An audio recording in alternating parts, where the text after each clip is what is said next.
Production and distribution of City Club forums on IdeaStream Public Media are made possible by PNC and the United Black Fund of Greater Cleveland, Incorporated.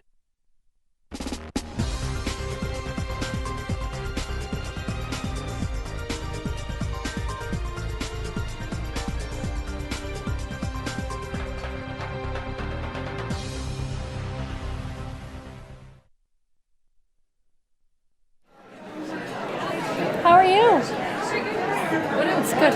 It is like quite a week, right? Day 2. Ready? Hello, and welcome to the City Club of Cleveland, where we are devoted to conversations of consequence that help democracy thrive. It's Tuesday, January 24th, and I'm Kristen Baird-Adams, President of the City Club Board of Directors.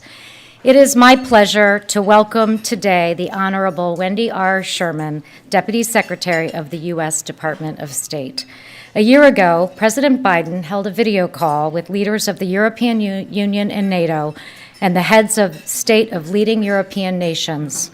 The purpose of the call was to discuss continued concerns about the Russian military buildup on the Ukrainian border and to help reinforce the shared commitment to the transatlantic relationship. It would be just 4 weeks later that Russian tanks and troops would breach the border. Russian forces advanced directly into Kyiv.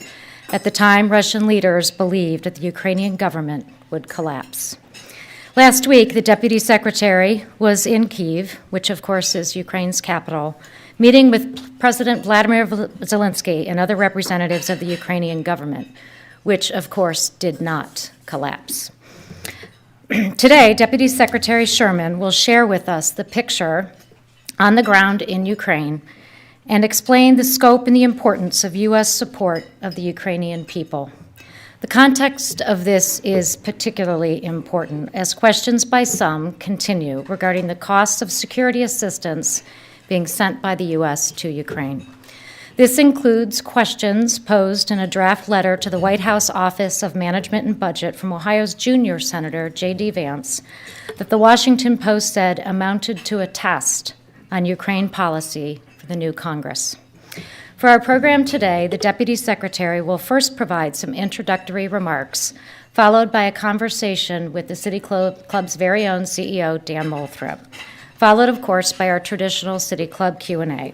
If you have a question for our speaker, you can text it to 330-541-5794.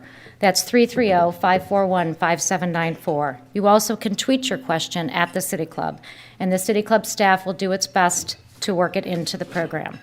Members, friends, and guests of the City Club of Cleveland, please join me in welcoming the Honorable Wendy R. Sherman.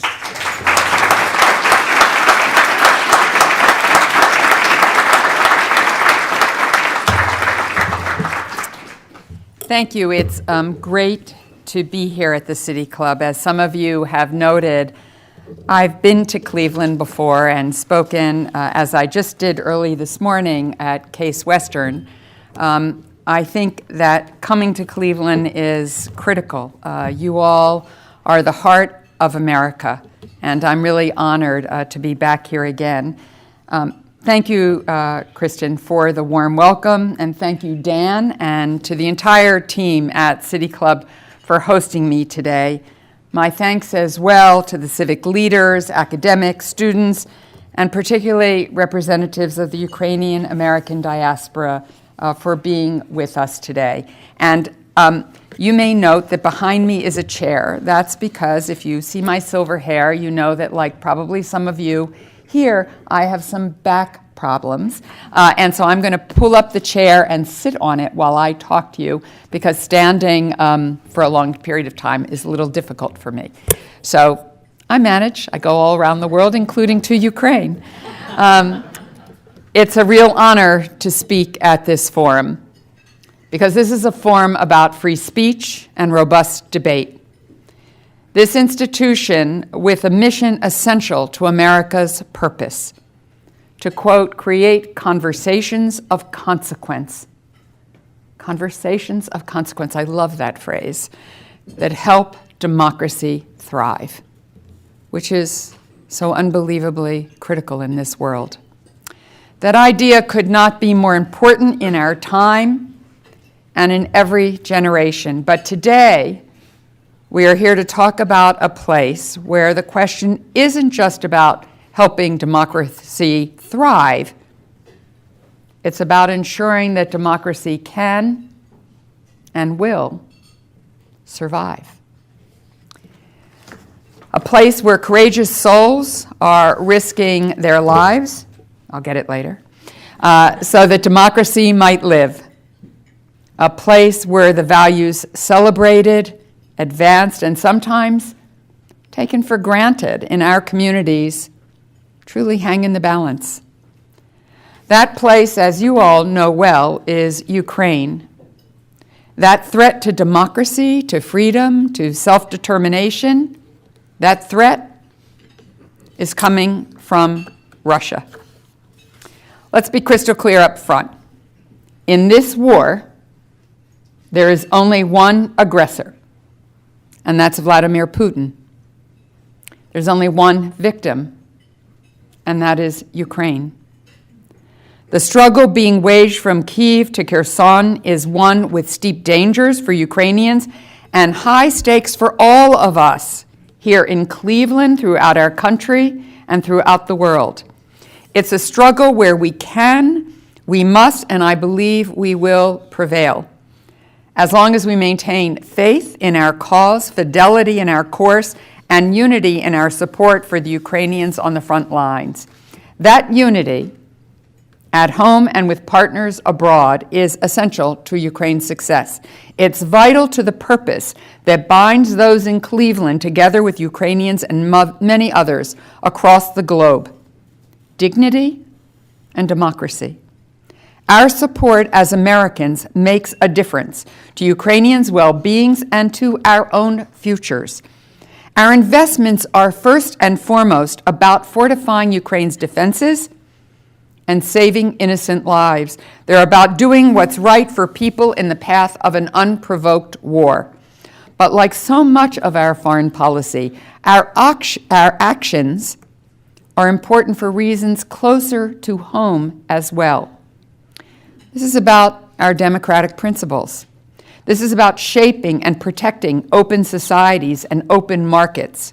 This is about deploying our diplomatic leadership to unify the world to help Ukraine and to solve big challenges like food insecurity and energy insecurity that impact how we feed our families, fill up our gas tanks, and power our homes. This is about understanding how faraway conflicts can impact pocketbooks from Cleveland to Cairo to Canberra.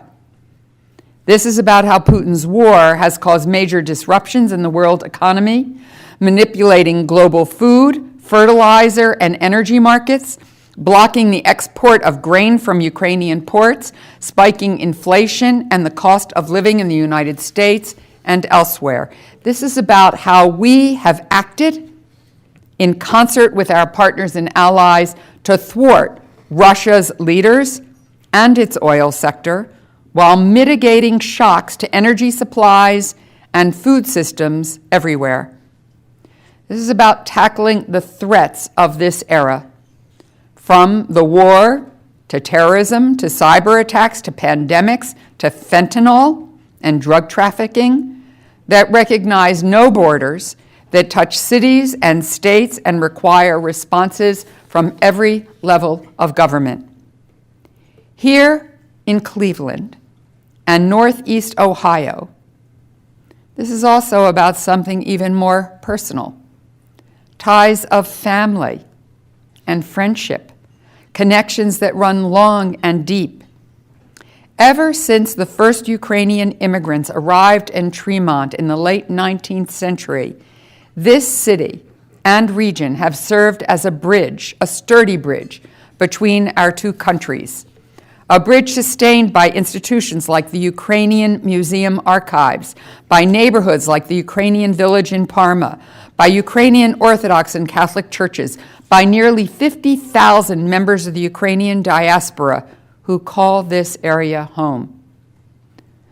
I'm proud to call and count myself among the collection of Americans with Ukrainian roots, as my grandmother's story began in Pereyaslav. I look forward to meeting with a collection of diaspora leaders and refugee families later today, along with Governor DeWine, Mayor DeGeeter of Parma, and other officials. These bonds have deepened with the most recent wave of refugees from Ukraine, arriving by the hundreds and thousands over the past year, greeted and embraced here in Cleveland by humanitarian organizations, by programs led by the governor and local mayors, by the Ukrainian American community. Your actions are a reminder that no matter any differences of partisanship or background or ethnicity, we are unified in our support for Ukraine and its people. I can assure you that your support is as vital today as it was when this war commenced, maybe more so. Just last week, as Kristen mentioned, I traveled to Kyiv to see the situation up close. One takes a 10-hour overnight train ride from Poland to Kyiv, and then another overnight train ride of 10 hours to go back to Poland. Along with colleagues from the White House and the Department of Defense, we met with President Zelenskyy and all top officials. We were confronted by the brutality of Putin's aggression and its horrific consequences.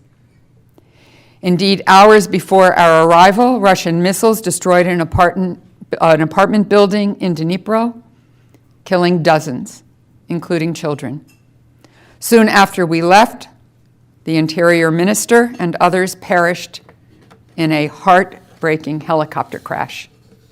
Every day, Ukrainians bear the brunt of Russia's attacks on critical infrastructure, leaving millions without power for hours at a time, without access to clean water, without heat in the heart of winter. Seemingly every week, we hear news of another round of Russian atrocities, the destruction of homes, the assault on innocents, the massacres in Bucha and Kherson and elsewhere, the deprivation of basic necessities, the evidence of rape and torture, of families torn apart, and children taken from their parents. These barbaric acts pose direct threats to Ukrainian lives and represent gut-wrenching offenses to global norms.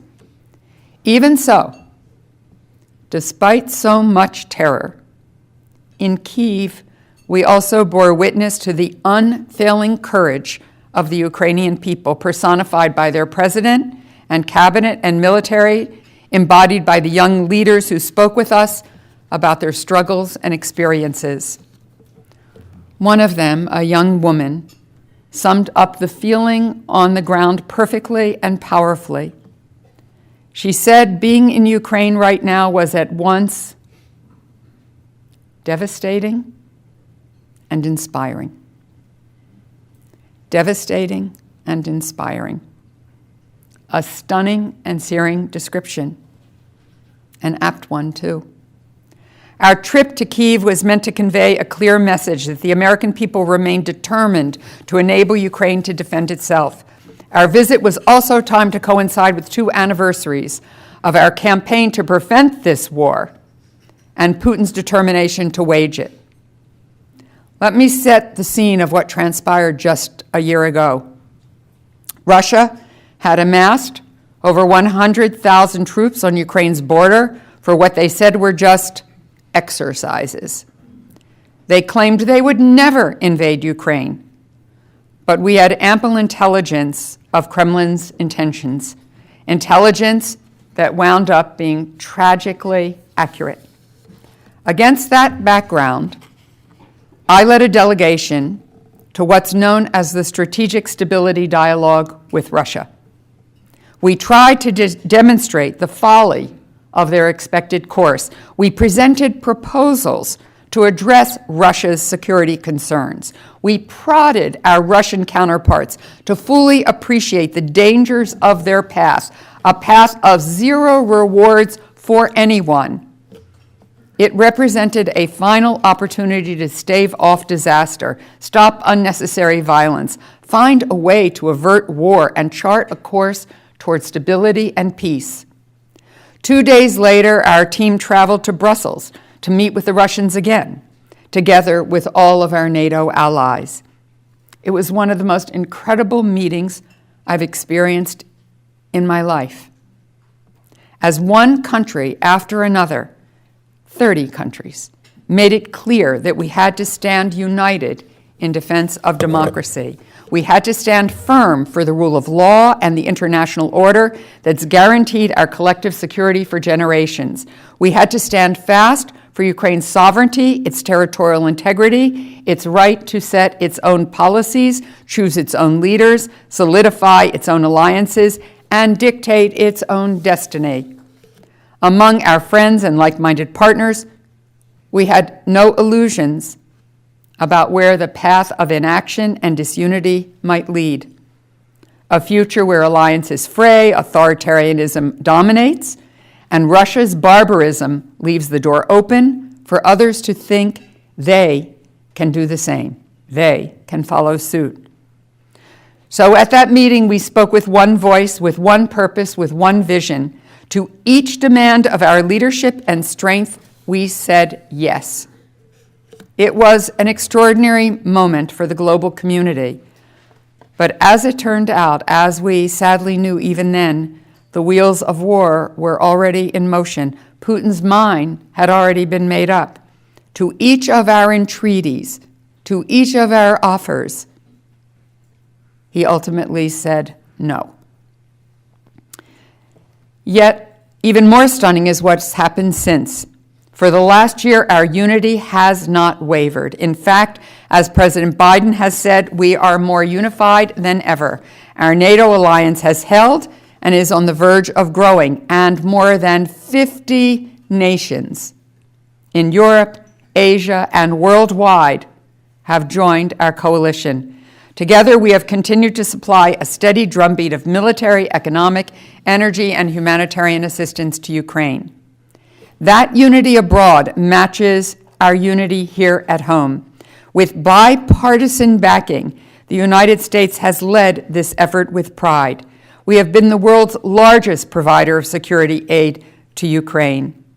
We have seen tremendous leadership from your representatives here in Ohio, as Congresswoman Marcy Kaptur and former Senator Rob Portman each led the charge as co-chairs of the Ukraine caucuses in the House and the Senate. In part, as a result of that leadership, at the end of last year, Congress passed another round of funding to support Ukraine's defenses, advance its economic recovery, address its ongoing humanitarian crisis, and support its neighbors. Each of them, all of us, feeling the impacts of higher costs of energy, food, and living. All of them playing host to millions of refugees separated from their families and forced to flee their homes. In fact, I think Ohio is already supporting 3,000 humanitarian parolees and have made offers to do much more. These investments are intended to reinforce what Ukrainians are achieving on the front lines through their bravery and sacrifice, to turn Putin's inhumane gambit into strategic failure. The results point in an unmistakable direction. Since the start of this premeditated invasion, Russia has indeed failed to meet its objectives. Russia failed to take Kyiv. Russia failed to hold territory in the east and south. Russia's attacks failed to break the will of Ukraine's people, only serving to fortify it. Russia's actions failed to erode our transatlantic alliance, only serving to strengthen it. Now, what Putin couldn't win on the battlefield, he's trying to secure by freezing people in their homes and terrorizing them from the skies. I saw what this means in Kyiv, with long stretches of darkness and fear in the frigid air. We will keep doing our part to meet Ukraine's needs, to help the government repair infrastructure, keep the lights on, deliver blankets and heaters, fix houses and shelters, provide emergency food, sanitation, hygiene, and health supplies. Just last week, the State Department announced even more funding to support Ukraine's electric grid, to keep those lights on and houses warm. On the home front, we continue to open doors to Ukrainian refugees where nowhere else to turn. Our first step was Uniting for Ukraine, a vehicle for Americans to help tens of thousands reach shores and resettle our communities, including those 3,000 in Northeast Ohio. Many of you in this room have played a role in that effort, and for that, I deeply thank you and commend you. A few days ago, we launched another step, our Welcome Corps, a program that empowers everyday Americans to privately sponsor refugees from Ukraine and elsewhere in the world. This is a really exciting development. It is without a doubt the boldest innovation in our refugee resettlement efforts in the last 40 years. These steps are critical for Ukrainians today. Yet still, we wish for a day, we wish for peace when they will no longer be necessary, when the war comes to a close. Make no mistake, this could end tomorrow. If only one man said yes to peace. If only Vladimir Putin was prepared to withdraw his troops. If only he were able to respect Ukraine's sovereignty and rights. If only he were ready to end the war he chose to begin. Instead, he has shown zero interest in serious diplomacy. As many have said, if Putin stops the fighting, the war ends. If Ukraine stops fighting, Ukraine ends. As we look forward, certain principles will remain our guide. First among them, nothing about Ukraine without Ukraine. Any conclusion to this horror must be decided by Ukraine itself. It must include accountability for Russia's crimes of aggression, because how any war ends matters a great deal. It must lay the groundwork for lasting security and a sustainable and just peace. And it must reaffirm what we know to be true, that if Putin prevails in Ukraine, he can threaten former Soviet states like Poland and the Czech Republic. He can present a model for fellow autocrats to engage in similar treachery all over the world. We simply cannot allow that to happen. Until that day comes, we will remember another important lesson of this moment. We have seen what's possible when we stay unified around common goals. Partners and allies may debate tactics, details, and daily decisions. People of different political parties may debate the best application of funds or provision of equipment or steps to take, but we're all pushing in the same direction. We are all determined to empower Ukrainians with the means to defend their lives and our shared values. We are all focused on standing with Ukraine for as long as it takes. If we need any extra motivation to stay this course, we should only think back to what that civil society leader told me and my colleagues in Kyiv, that life in Ukraine is devastating and inspiring.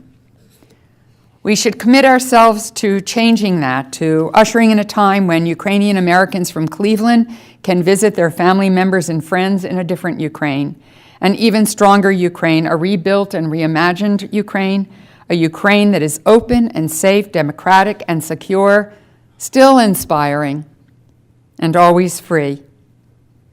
May that be the vision we realize and the future that we all build together. Thank you very much.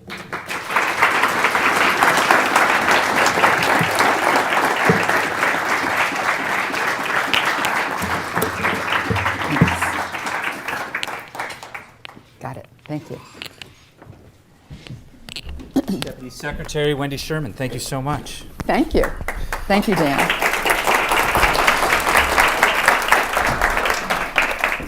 So I should disclose too, since you did earlier, I too am the descendant of Ukrainian immigrants.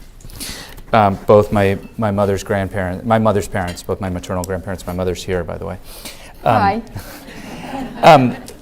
But let me ask you directly, though, about the challenge that Kristen spoke to in the introduction, that there's increased scrutiny on the costs, the financial costs. And the consensus is breaking a little bit in Congress. How much have we spent? We've spent a lot. I think this is hard. It's sort of, this club's mission is about having conversations of consequence to uphold the democratic values that we hold dear, our vision of what we want the future to be like for our children, and in my case, grandchildren, and what kind of world they're going to live in, and whether they will be free to make choices that are important to uphold those values that we all fight for. And so what price tag do you put on that? I think the money that a bipartisan, very strong bipartisan consensus in Congress that I believe still remains. I just spoke very recently with Chairman McCall, now chairman of the House Foreign Affairs Committee, a Republican who is just completely committed to continuing to support Ukraine and believes that the caucus in the House will maintain that. Senator McConnell, when many years ago, I was the Assistant Secretary for Legislative Affairs when Warren Christopher was Secretary of State. That was a long time ago.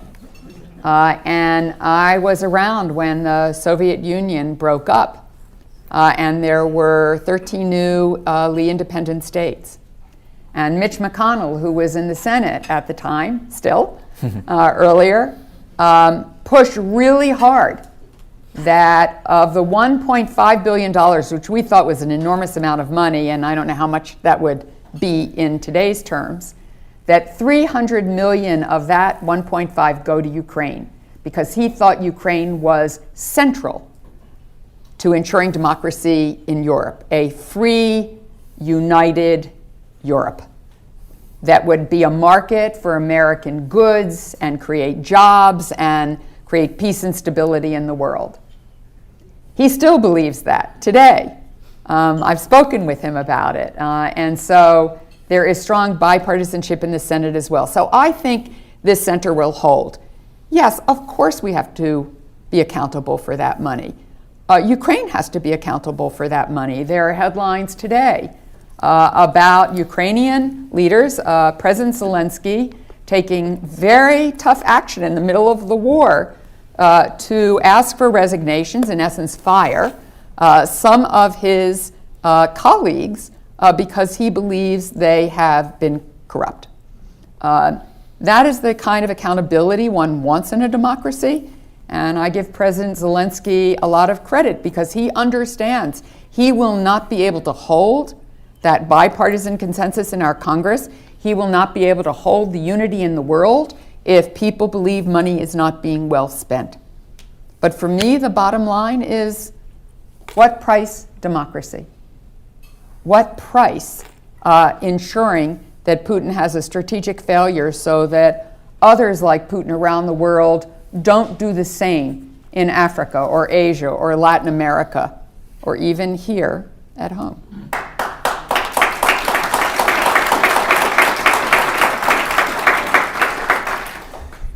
The efforts at the beginning, prior to the war, the invasion, prior to Putin beginning his war, those efforts to convince Vladimir Putin and the Kremlin not to do what they seemed poised to do, those efforts ultimately failed. You said that if Putin chooses to stop fighting, the war ends. Is there any chance that Putin would choose to stop fighting? I hope that day comes sooner rather than later. There's no one who wants a just peace, a sustainable peace, more than the people of Ukraine. Nobody. So when people worry, well, why is Ukraine continuing? trust me, they would like it to be over now. Putin has shown absolutely no interest in diplomacy. There have been many leaders around the world. There's almost no place I go, and I travel all over the world, where the leader of countries doesn't say, we're trying to get him to the negotiating table. We want to mediate the end to this. And we would be delighted for anyone who can get him to stop. There will come a point, I think, I hope, sooner rather than later, where he will understand he is not going to prevail on the battlefield. Some people have suggested that we urge a ceasefire right now. But think about what happens if that happens right now. Then everything freezes in place, and Putin will argue that the borders then should be wherever the battlefield is today. That helps Putin. That doesn't help Ukraine to ensure that it has secure borders, that next year Putin won't try this all over again. So whatever happens has to be a just and sustainable peace so that Ukraine knows that it has a secure country where it can ensure its territorial integrity. There's been, prior to today's headlines regarding corruption, the last week have been headlines regarding Abrams tanks, and as well as their German counterpart. Can you help us understand what's actually going on with those conversations? I think you'll see in the days ahead resolution of some of these issues. Okay. This is hard for everybody. Each country, as President Biden has said, has to make its own decisions about what weapons it wants to provide. And Germany is an incredibly important partner to the United States, an important part of NATO, an important ally of the United States. And think of what they have done so far. A country that understands its own history very, very well, teaches its children in schools about its history very straightforwardly, has never wanted to militarize in a way that people feel threatened again, given its history. They have provided lethal aid already in substantial quantity to Ukraine. They have provided humanitarian assistance. They have taken in many refugees. They have increased their military budget phenomenally. They have shut down all the pipelines from Russia in terms of Russian oil. So Germany has taken a lot of steps. They have had great concern about having tanks, German tanks, go across Europe again. And I understand that. Countries around the world, on the other hand, want to be able to supply Leopard tanks. And because Leopard tanks are manufactured in Germany, in essence, German content and technology, Germany has to give permission. I suspect, if you stay tuned, that all of this will be resolved relatively soon. But as I said in my remarks, there will be debates over details and the way forward and tactics. What matters is, do we stand together? And I have no doubt that the United States, NATO, partners and allies around the world in 50 countries and more stand together. In this sort of context where the values are so important, as you've said, the values that the United States supports and the U.S. allies and Ukrainian and allies to Ukraine support are so important and so deeply felt, there's a danger of mission creep, of saying at the beginning, we'll provide humanitarian support, and then you start providing military support, and saying we're only providing military support, and then you're providing training as well, and then you're providing ultimately maybe tanks next week, who knows. I'm sure you know, I don't. So are you and your colleagues in the State Department and in the administration concerned about mission creep? I'm not. President Biden's been very, very clear. Every step of the way, I think he has been cautious. He does not want American boots on the ground. He doesn't want us directly in the fight, supporting the Ukrainians, training. When we supply this equipment, the Ukrainians have to learn how to use it. So that takes a little bit of time. And just getting equipment to Ukraine from everywhere in the world takes time. And again, this is about a fight that is important to all of us. When Putin began this, to give you one example, because of the war, Ukraine, as I think all of you know, is known as the breadbasket of the world. A huge amount of the world's grain, corn, comes from Ukraine. Likewise, a lot of grain from Russia, fertilizer from Russia. And it all stopped. And that meant that people in India, people in South Africa, people in Chile, people in Thailand faced food insecurity if they could not get the grain.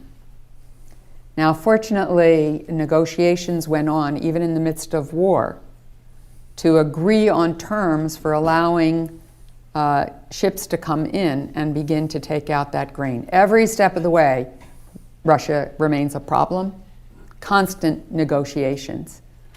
But what happens in Ukraine is not just about Ukraine, and as fundamental as I think it is a fight for democracy, it is also a fight to make sure that people can eat, that inflation does not go out of control, that energy prices stay low. So when oil supplies got cut because of what Putin has done, we all came together with our partners and allies to put a price cap in place, which created market pressure to lower price.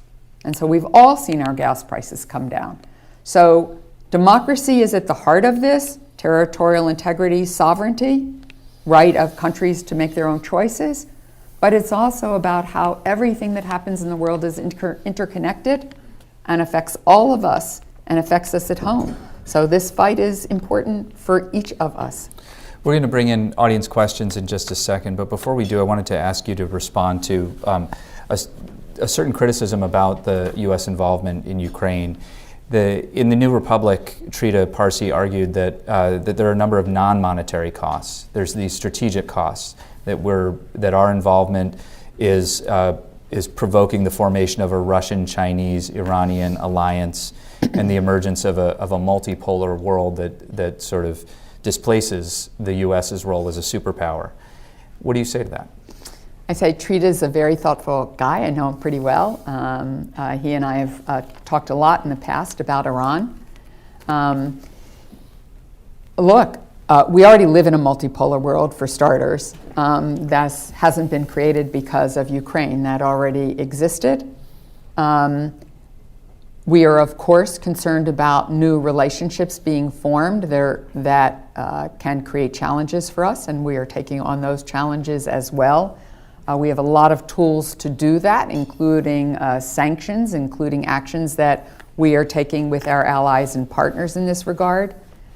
I think it is very important, as the President has said, as Secretary Blinken has said, Secretary Austin, the pacing challenge for this decade, Ukraine, Russia being the central focus right now for so many people, is actually China. China is the only country that has the wherewithal to compete effectively with us in military, diplomatic, political, and economic terms.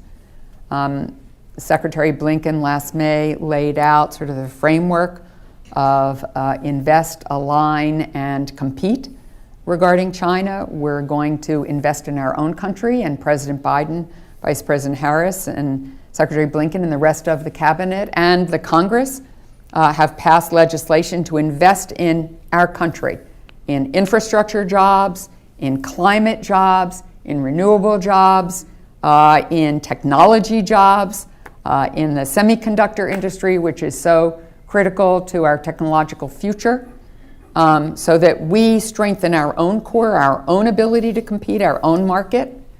Second, to align to work with partners and allies together in this multipolar world, and then to compete and to insist on norms and rules of the road. China's trying to construct a whole new set of rules of the road, even though the current rules of the road help them to develop and become as powerful as they are today. Secretary Blinken will be heading to China soon. We want to make sure there are guardrails. We have no interest in conflict. We have no interest in war. But we are interested in making sure there are guardrails and that there are common understandings about how we're going to move ahead. Wendy R. Sherman is the Deputy Secretary of the U.S. Department of State. I'm Dan Moulthrop with the City Club, and we're going to move to the Q&A with all of you. If you're joining us via our live stream, you can tweet a question at the City Club, or you can text it to 330-541-5794. The number again is 330-541-5794. And one thing I want to say, since I see the people at the microphones. Yes. I'm going to say that after the first 3 questions, if they're all guys, one of you really brave women. We got them. We got one. Okay. Okay. Much appreciated. Wendy R. Sherman, feminist. It's absolutely. It's a rule I have everywhere that I speak. And I appreciate you calling that out and calling them in. Our first question, please. Madam Ambassador, my question for you is, had Trump been in office, how different would the world would be now with Russia and Ukraine? And part 2 of the question is, why were we silent when Chechnya was taking place, and it has been a case after case in Russia taking over different regions, and we never did anything till it became to Ukraine? I have no idea what President Trump would do. I cannot begin to imagine, and I don't want to hypothesize what he would do. I would leave that to you and others to imagine what he would do. I would hope, because this has been a strong bipartisan effort, that he would have understood what was at stake for America, and that given that strong bipartisanship, that we would have been on the same path. That would be my hope, of course. Now, as to Chechnya, there are many things in the world that are hard. And we have called out Russia in what it has done in the past. In many ways, we have had sanctions on Russia for many things, including all of its activities, including how it has poisoned its opposition, literally, in Mr. Navalny. So we have not treated Russia with kid gloves. I think we have been quite direct. And there have been times when I've worked well with my Russian colleagues. They were helpful in getting the Joint Comprehensive Plan of Action done with Iran, whether you supported that or not. They were helpful. And there have been other times where they've been terribly horrible, and we have called them out. So I appreciate what you have raised, and it is important that we are always there when we see our values being attacked. Next question. In retrospect, were any errors made in our response to the invasion of Crimea? And if there is ever a negotiated settlement, what would be the question of Crimea? Would it stay with Russia, or do you think it would end up with Ukraine? What is sort of the view on that? So our view is nothing about Ukraine without Ukraine. Ukraine will decide the end of this story. They will decide what is a just and sustainable peace, what they need to ensure that a few months after peace is gotten, that Russia will not invade again, that they will not try to come back, that their borders will be secure. So those issues are in Ukraine's hands, not for us to determine, in my view. As for when Crimea was taken, we can all go back and look at history and learn lessons. There is no doubt there is a op-ed, I'm not sure where it was, by Kuleba today, in Politico, the foreign minister, who lays out what he thinks was the mistake of Minsk, of the Minsk agreement, which was meant to keep Ukraine secure. So I think it's always useful to go back and look at the lessons learned so that this time, this is why it's so important, nothing about Ukraine without Ukraine. They have to decide what will ensure that they can have a safe, secure, viable, democratic, economically secure, and border secure Ukraine. My name is Milena Asterio. I'm a professor of international law here at Cleveland State University, so obviously this lecture is of much interest to me. And I was thrilled to hear you say how the United States is committed to this idea of accountability for Russian leaders for the crime of aggression. I wanted to kind of push you on that a little bit more. As some of you in the room who follow this might know, the only permanent international criminal tribunal in the world is the International Criminal Court in The Hague, and the United States has throughout the years been incredibly hostile to the ICC and is under the Biden administration less hostile, but even so, I would say sort of selectively supportive of the court, not totally generally selective of the court. And then the only tribunal where the crime of aggression could be prosecuted would be an ad hoc tribunal for aggression. There have been discussions in the UN General Assembly about the creation of such a tribunal, but thus far I have heard statements from the US as being neutral on the issue and sort of studying the issue. So if you can tell us a little bit more about the US policy on accountability, in particular for the crime of aggression. Thank you so much. Thank you. Thank you for the work you do. It's terribly important. And some of Cleveland State students were at my remarks at Case Western this morning. It was great to have them there as well. The issue of accountability is absolutely critical. When people ask what happens at the end of this, if there is not accountability, we have not done our job. We have not done our work. In terms of what that should look like, it is true. We have not come to closure on this. We are open to all vehicles that can provide accountability. Yes, we are not a member of the ICJ, and we could have a long discussion about why, but we have supplied information where we can. We have cooperated where we can, where we feel within our own legal system and our own interests we can do so. But we have an accountability advisory committee that's working with us to think through, and we are open to any and every mechanism that can ensure accountability.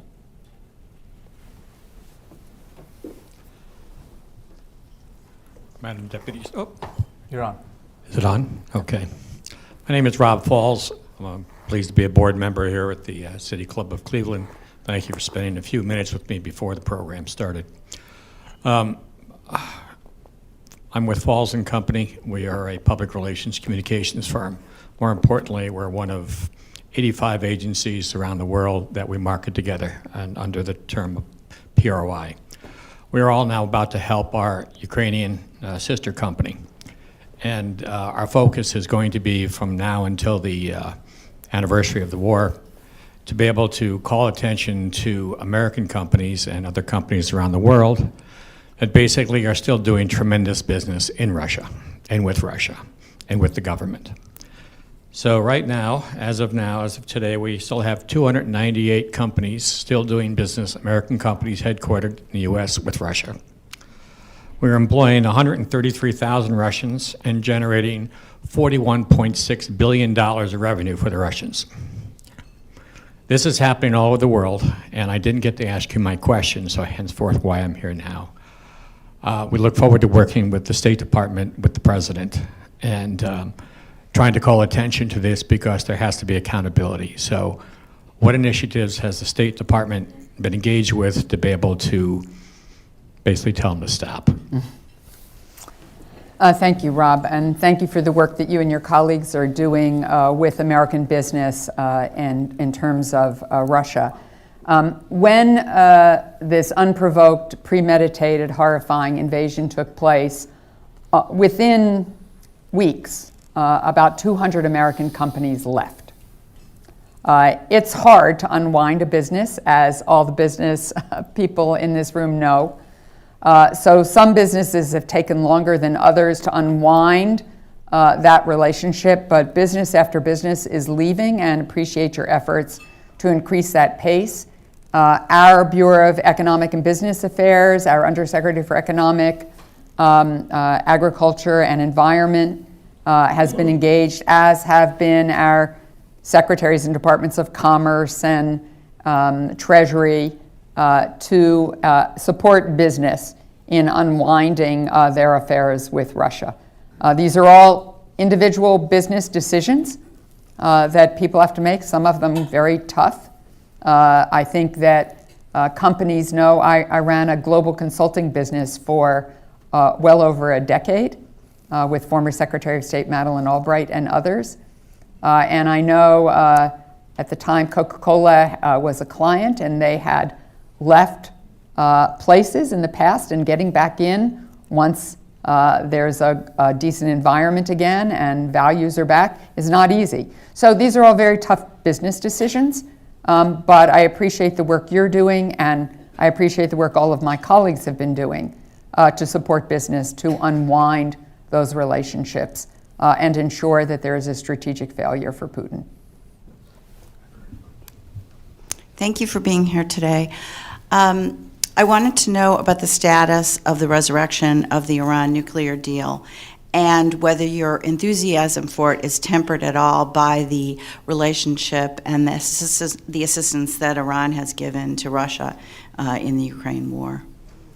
Thank you. So the Joint Comprehensive Plan of Action, better known as the Iran deal, is still on the table, but it's not on the agenda. And it's not on the agenda not only because Iran has given UAVs and there's other military engagement with Russia, which is horrifying because it's led to the death of many civilians in Ukraine and is really a weapon that is horrifying in what it's done to the civilian population and taking out power grids and trying to freeze people to death. But because of wanting to support the protesters in Iran, the right of women to have a future in Iran, because of what Iran's malign behavior has been in the Middle East, and their undermining of governments throughout the world, because they still wrongfully detain Americans in Iran. So there are a lot of reasons why the Joint Comprehensive Plan of Action is not on the agenda right now. That said, we remain very concerned about Iran's nuclear program and where it is headed. We are in close consultations with many around the world, including our European partners and, of course, with Israel and others in the Middle East about how best to deal with all of the challenges that come from Iran. And it is of great concern, a lot of energy and efforts going into meeting each of those challenges. Go ahead. As one Wendy to another, welcome to Cleveland. Given some of the low expectations that some people had for President Zelenskyy when he first assumed office, is there any one aspect of his leadership and strength that has surprised you? It's a great question. Really interesting, because before I became Deputy Secretary of State, I was a professor of public leadership and director of and head of the Center for Public Leadership at the Harvard Kennedy School. So I've thought a lot about leadership. What I find so amazing about President Zelenskyy is he has created a whole new way to communicate with people.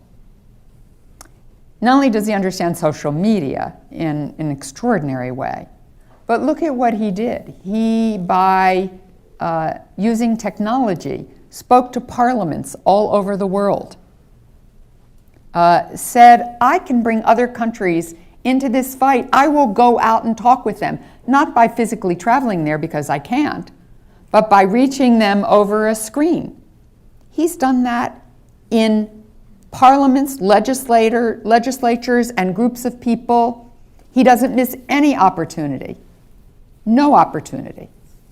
And of course, he made that historic, extraordinary trip to the United States Congress just a few weeks ago to speak to the American public. So this is a man, maybe because he was an entertainer, who understands and has used technology to communicate with people in new and inventive ways that I think have challenged all of us to think about how we communicate, how we put a message across, how we consolidate support for an effort, for a venture. I think it's just amazing what he does. Every single night, he does a video for the people of Ukraine. Every single night. I mean, it takes President Roosevelt's fireside chats to a whole new level.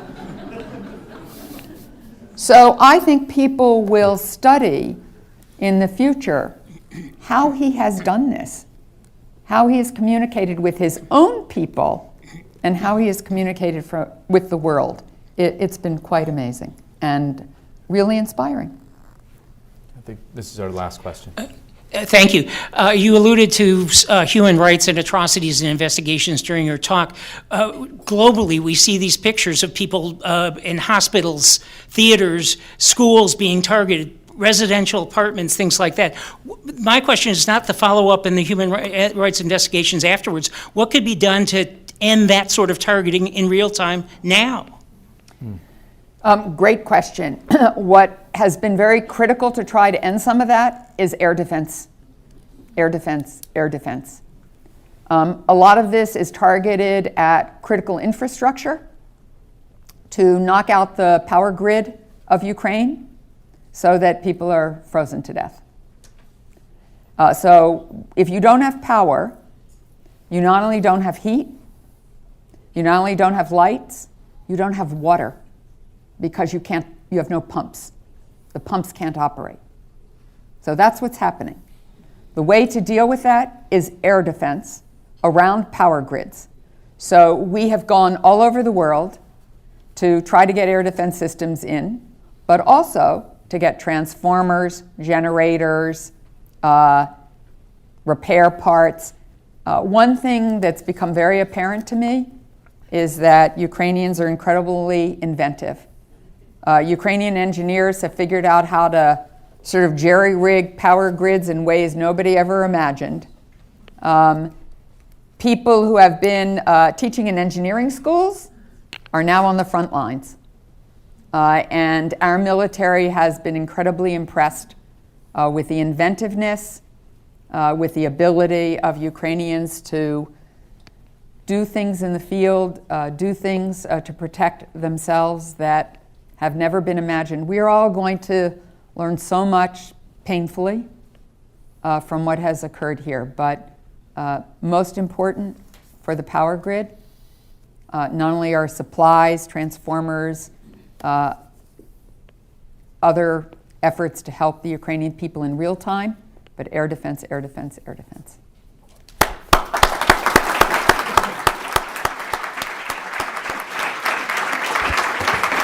Thank you, Deputy Secretary. Today's forum is the annual Richard W. and Patricia R. Pogue Endowed Forum, made possible by a generous gift to someone very near and dear to our hearts here at the City Club, Dick Pogue and his wife, Pat. We are delighted to have Dick here with us today. Thank you, Mr. Pogue, for your longstanding support of the City Club of Free Speech and Democracy. The City Club also would like to welcome guests at tables hosted by the Cleveland Council on World Affairs, the German Marshall Fund Marshall Memorial Fellows, and Global Cleveland. Thank you for being with us here today. Tomorrow, Wednesday, January 25th, at the City Club of Cleveland, We will have Cleveland City Council President Blaine Griffin, who will join us to discuss priorities for City Hall. Then on Friday, January 27th, we will welcome 2 international leaders who were instrumental in ending apartheid in South Africa. Rolf Meyer, the chief negotiator and former Minister of Defense and Constitutional Affairs under F.W. de Klerk, and Nelson Mandela and Mohammed Baba, a former member of Parliament and former negotiator with the African National Conference, will be with us. You can learn more about these and other City Club forums at cityclub.org. And that brings us to the end of today's forum. Thank you once again to Deputy Secretary Sherman, and thank you, members, friends, and guests of the City Club. I'm Kristen Baird Adams, and this forum is now adjourned.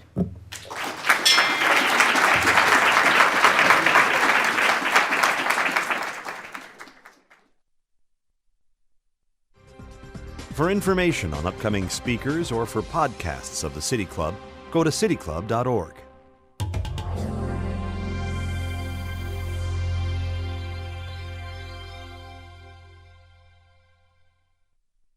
Production and distribution of City Club forums on IdeaStream Public Media are made possible by PNC and the United Black Fund of Greater Cleveland, Incorporated.